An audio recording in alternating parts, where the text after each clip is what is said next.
Every detail counts, lalo na kapag para sa kasal mo. Kaya, we decided to make our own ring holder and aras set. Simple, meaningful, and handmade with love. So ready na yung aking materials. Konting creativity lang, some dry flowers, glue, rattan base, plastic flowers, and of course, patience. Again, lahat ng mga materials na ginagamit ko ay from Shopee. So ito yung cost ng mga materials. Parang di na siya budget friendly. So unahin natin yung aras holder. Gusto ko classy and minimalist look na bagay sa wedding frame namin. So this is my base. So rattan siya and yung center niya is transparent glass. Ang ganda niya, promise. And ito yung gagamitin kong flowers. Plastic siya, kagaya mo. Charis! So cut-cut lang tayo ng konti dito sa likod niya. Basta ito. Okay, last flower na before we glue everything into place. Ito na lahat yung ginupitan ko. For aras lang muna to ha. So ayan, nilatag ko muna lahat pero wala pa munang glue para makita ko muna kung okay yung arrangement. So parang buhay lang yan, di ba? Dapat may trial period muna bago ko paste ka. May trial period muna bago commitment. Okay, start na tayo sa aras holder. Inuna ko siya kasi madali siyang ayusan tapos malalim ang symbolism niya. Yung aras daw is simbolo ng partnership, commitment, and financial responsibility. O diba, ganun pa lang yung niya, meaning. So time to place them one by one kasi hindi pwedeng bara-bara para hindi sayang pera. Ang sarap sa feeling na idikit mo na siya, parang yes, sure na ako. Charis! Ito yung ginawa kong design kasi meron akong inspo na ganito. Pero wood talaga gamit niya, malaki yung glass box and ang expensive ng materials. So kaya ito ginawa kong budget friendly yung gusto ko, so ito yung mga ginamit ko. At least malapit talaga sa gusto mo as a bride, diba? Kahit yan talaga. Di bali lang di ka masunod, basta si bride talaga, mahirap na. So balik na tayo sa ginagawa natin, baka kung saan pa mapadpad to.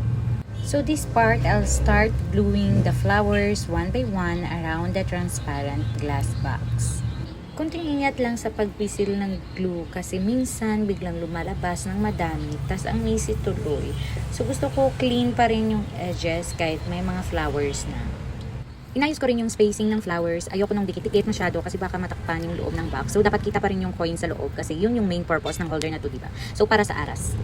Tapos na ako sa all sides. So now I'm just checking the overall look.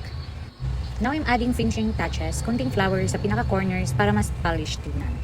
Sobrang saya gawin ito and kahit simple lang yung materials, ang klase pa rin ng kalabasan. Nakakatuwa kasi kahit hindi ako professional florist, nagawa ko pa rin to with just creativity and patience. So kung kayo din ay nagpe-prepare for wedding or gusto niyo lang ng personalized holder, try nyo to. Hindi kailangan ng mahal na materials ha. Pwede nyo ding ibahin basta maayos ang pagkakagawa. Carebells na yan.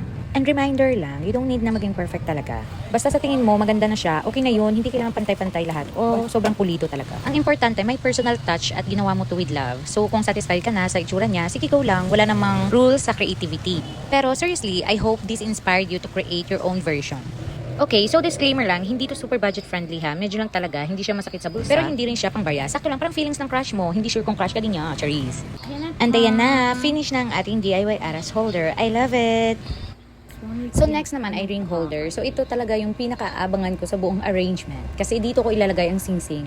Ang simbolo ng love, commitment, and forever. Charis! Pero seryoso, kahit maliit lang siya, gusto ko meaningful and maganda talaga. So same lang yung design nila. Meron lang tong lagayan ng ring. Syempre, ring holder nga. Charis. Okay, to be honest, hindi ko rin alam kung tama ba tong ginagawa ko. So pero go pa rin ang persona kasi minsan ganun lang talaga. Laban lang. DIY nga diba? So trial and error is part of the charm. Kaya go, go, go. Rock my kintail. Yung design ko talaga, simple lang kasi hindi naman ako pro. So glue ko lang lahat ng mga flowers around sa transparent glass ring box. Ganun lang kasimple. Alam mo yun, minsan, the simpler the better. So di mo kailangan bonggahan para lang masabing maganda. Minsan yung simple, yung pa nga yung mas elegant tignan. So ayan, malapit ko na matapos. Hindi siya perfect, hindi rin sobrang detailed, pero I'm happy with how it turned out. Sobrang nagandahan talaga ako.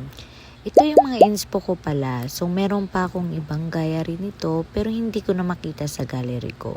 So, nakalagay talaga siya sa wood. Mas better sana. So, minsan talaga yung simpleng gawa natin, sila pa yung mas may dating. So, thank you pala sa pagsama sa akin today. Excited na ako ipakita ulit sa inyo yung susunod kong gagawin. Naglalagay na lang ako ng mga anik-anik na pwedeng pang pop-up color sa arrangement ko. Ayan, tapos ko nang gawin yung ring holder. So, medyo malayo pa naman yung wedding namin, pero okay lang. At least nagawa ko na ng maaga. Para hindi naman last of bills yung lola ninyo, di ba, pag malapit na.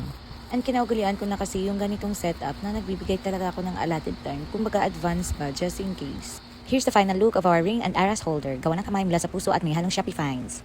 That's all. See you on my next handmade as a vegetarian bride.